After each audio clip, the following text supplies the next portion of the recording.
మదనపల్లిలో 7 years school going girl మీద rape attempt జరిగినట్టే ఇండియాలో చాలా చోట్ల జరుగుతుంది. అసలు దీని రూట్ కాజ్ ఏంటో ఈరోజు అడ్రస్ చేద్దాం.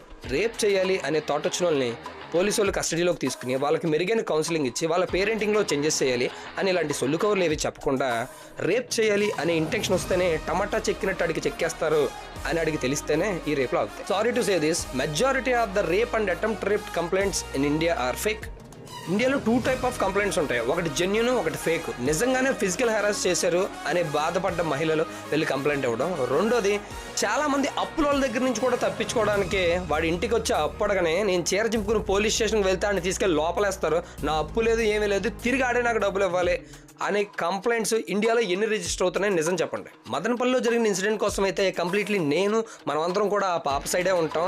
చేసిన తప్పు ఎవడైతే ఉన్నాడో వాడికి డెత్ సెంటెన్సే కరెక్ట్ అంటాం. కొంతమంది లేడీస్ మాత్రమే ఎవరి మీద గ్రడ్జ్ తీసుకోవడానికి ఇలాంటి ఫేక్ కంప్లైంట్స్ చేయడం స్టార్ట్ చేశారు. బట్ ఇవే లేకుండా ఉంటే ఒక జెన్యూన్ ఇష్యూని, ఒక జెన్యూన్ కంప్లైంట్ ని పోలీస్ చాలా బాగా హ్యాండిల్ చేస్తారు. మనం అనుకుంటున్నట్టు రోడ్డు మీద పెట్టి ఇలాంటి ఎదవలందరినీ ఉరి తీయాలి అనే చట్టం అప్పుడు వస్తుంది. మదనపల్లిలో పాప చనిపోయింది కాబట్టి కేసు ఇంత సెన్సేషన్ అయింది.